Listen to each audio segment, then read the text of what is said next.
నమస్తే అండి, welcome back to Padmavathi channel. Friends, ఇవాళ వీడియోలో మటన్ కర్రీని చాలా ఈజీగా అండ్ మంచి టేస్టీగా ఏ విధంగా ప్రిపేర్ చేసుకోవాలో చూద్దామండి.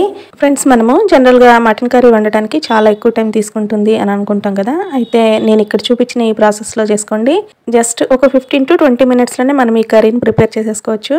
బ్యాచిలర్స్ అండ్ బిగినర్స్ కూడా చాలా ఈజీగా అండ్ సూపర్ టేస్టీగా చేసుకోగలిగే మటన్ కర్రీని ఎలా వండుకోవాలో ఇప్పుడు చూద్దామండి. చూసే ముందు మన ఈ వీడియోకి ప్లీజ్ ఒక లైక్ ఇవ్వండి. మీరు ఇచ్చే లైక్ వల్ల నా ఈ వీడియో ఎక్కువ మందికి రీచ్ అయ్యే అవకాశం ఉంటుంది కాబట్టి ప్లీజ్ ఒక లైక్ ఇస్తారని ఆశిస్తున్నాను ఫ్రెండ్స్. సో ఇప్పుడు మనము ఈ మటన్ కర్రీని ప్రిపేర్ చేయడానికి ముందుగా మనము ఒక 1/2 kg మటన్ తీసుకొని నీట్గా క్లీన్ చేసి ఉప్పు నిమ్మరసం వేసి ఒక 4-5 సార్లు శుభ్రంగా ఫ్రెష్ వాటర్లో కడిగిన తర్వాత ఇలా ప్రెషర్ కుక్కర్లోకి వేసుకోవాలండి. ఆ తర్వాత ఈ మటన్లో 1 tablespoon salt, 1 tablespoon కారము, 1/2 టేబుల్ స్పూన్ పసుపు అండ్ 1 టేబుల్ స్పూన్ ఫ్రెష్గా నూరిన అల్లం వెల్లుల్లి పేస్ట్ వేసుకోవాలండి. ఆ తర్వాత నేను ఇక్కడ చూపిస్తున్నట్లుగా 3 లవంగాలు, 2 యాలకులు, చిన్న దాల్చిన చెక్క ముక్క ఇవన్నీ కూడా వేసుకోవాలి.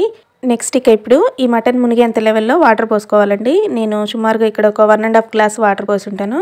తర్వాత ఇదంతా కూడా మిక్స్ అయ్యేట్టుగా ఇలా కలుపుకొని ఇప్పుడు ఈ కుక్కర్ మీద మూత పెట్టేసి స్టవ్ వెలిగించి స్టవ్ మీద పెట్టుకొని ఈ మటన్ని మనం ఒక 50% ఉడికించుకోవాలండి. జస్ట్ 3 to 4 విజిల్స్ వస్తే సరిపోతుంది.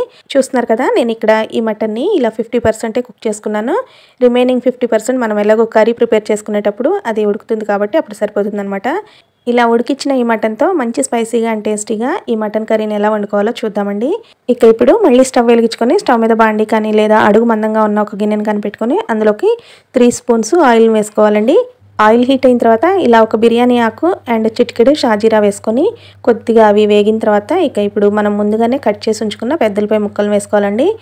ఇక్కడ నేను కొంచెం గ్రేవీ ఎక్కువగా కావాలనేసి 3 పెద్ద సైజు ఆనియన్స్ తీసుకొని ఈ విధంగా చిన్న ముక్కలుగా కట్ చేసుకొని వేసుకున్నాను. మీకు గ్రేవీ కొంచెం తక్కువగా కావాలనుకుంటే కనుక 2 పెద్ద సైజు ఆనియన్స్ వేసుకుంటే సరిపోతుందండి.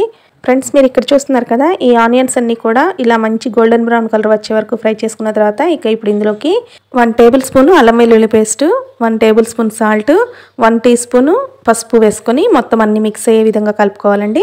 ఫ్రెండ్స్, మనము ఈ ఆనియన్స్లోకి అల్లం వెల్లుల్లి పేస్ట్ వేసి వేపుతూ ఉన్నప్పుడు ఒక్కొక్కసారి అడగంటుకుంటూ ఉంటుంది కదా, అలా అవ్వకుండా ఉండాలంటే మధ్య మధ్యలో కాసిన నీళ్లు చిలకరించుకుంటూ వేపుకున్నామంటే ఈ జింజర్ గార్లిక్ పేస్ట్ మాడకుండా చక్కగా వేగుతుందండి. చూస్తున్నారు కదా, అల్లం వెల్లుల్లి పేస్ట్లోంచి పచ్చివాసన అంతా పోయేదాకా ఈ విధంగా వేయించుకున్న తర్వాత ఇప్పుడు మనము ముందుగానే ఇందాక ఉడికించుకొని ఉంచుకున్న మటన్ అంతా కూడా వాటర్తో సహా ఇందులోకి వేసేసుకోవాలండి. ఇలా వేసిన తర్వాత బాగా మిక్స్ అయ్యే విధంగా ఒక్కసారి అలా కలుపుకొని ఇప్పుడు దీని మీద లిడ్ పెట్టేసి స్టవ్ ఫ్లేమ్ని మీడియంలోకి అడ్జస్ట్ చేసుకొని ఒక 5 to 10 మినిట్స్ పాటు కుక్ చేసుకోవాలండి. ఫ్రెండ్స్, నాది ఒక స్మాల్ రిక్వెస్ట్ అండి, మన ఈ ఛానల్ని మీరు ఫస్ట్ టైం చూస్తున్నవారైతే ప్లీజ్ సబ్స్క్రైబ్ చేసుకోండి.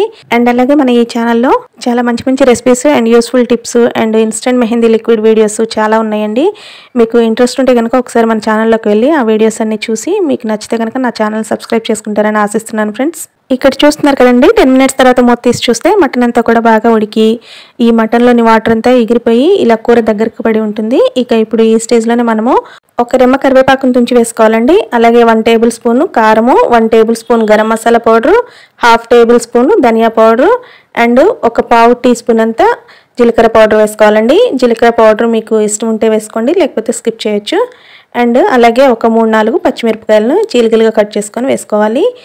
ఇవన్నీ వేసిన తర్వాత ఒక్కసారి అంతా కూడా మిక్స్ అయ్యేలాగా కలుపుకొని ఇప్పుడు దీని మీద లిడ్ పెట్టేసి స్టవ్ ఫ్లేమ్ని బాగా లోలోకి అడ్జస్ట్ చేసుకొని కూర అడుగంటకుండా మధ్య మధ్యలో మూత తీసి కలుపుకుంటూ మటన్ ముక్క బాగా ఉడికి అండ్ ఈ కర్రీలోని గ్రేవీ మనకు కావాల్సినంత కన్సిస్టెన్సీ వచ్చే వరకు ఉడికించుకున్న తర్వాత ఫైనల్గా ఇందులో కొద్దిగా కొత్తిమీరని చల్లుకొని ఒక్కసారి అలా కలుపుకున్న తర్వాత స్టవ్ ఆఫ్ చేసేసుకొని డిష్ అవుట్ చేసుకున్నామంటే మసాలా ఫ్లేవర్స్తో సూపర్ టేస్టీగా ఉండే మన మటన్ కర్రీ రెడీ అయిపోయినట్లేనండి. చూస్తున్నారు కదా, ఈ కర్రీలో ఈ మటన్ పీస్ ఎంత చక్కగా మెత్తగా ఉడికిపోయిందో. ఫ్రెండ్స్, మటన్ కర్రీలోని మటన్ పీసెస్ త్వరగా ఉడకాలంటే కనుక ఒక చిన్న టిప్ చెప్తానండి. అదేంటంటే మనం మటన్ కర్రీ వండేటప్పుడు అందులో ఒక చిన్న బొప్పాయి ముక్కను వేసుకున్నామంటే మటన్ చాలా త్వరగా ఉడకడమే కాకుండా కర్రీకి మంచి టేస్ట్ వస్తుందండి. ఇక్కడ నేనైతే బొప్పాయి ముక్క ఏమి వేయలేదు. నేను ముందుగానే కుక్కర్లో ఈ మటన్ని ఉడికించుకోవడం వల్ల చాలా త్వరగా అయిపోయిందండి. ఇలా సింపుల్ అండ్ ఈజీగా ప్రిపేర్ చేసిన ఈ మటన్ కర్రీని వేడివేడిగా రైస్ అండ్ చపాతీస్లోకి తీసుకుంటే చాలా బాగుంటుందండి. సో చూసారు కదా, ఇంతేనండి ఈ మటన్ కర్రీని ప్రిపేర్ చేయటం. వంట రాని వాళ్ళు కూడా చాలా ఈజీగా చేసేసుకుంటారు అండ్ బ్యాచిలర్స్కి చాలా సులువుగా ఉంటుందండి ఈ ప్రాసెస్లో చేసుకోవడం. ఈసారి మటన్ కర్రీని ప్రిపేర్ చేసేటప్పుడు ఒక్కసారి ఇలా ట్రై చేయండి. ట్రై చేశాక మీకు ఎలా వచ్చిందో నాకు కామెంట్ సెక్షన్లో కామెంట్ చేయండి ఫ్రెండ్స్. ఓకే ఫ్రెండ్స్, నా ఈ వీడియో నచ్చినట్లయితే లైక్ చేయండి, షేర్ చేయండి, సబ్స్క్రైబ్ చేయండి. Okay, thank you. See you next video.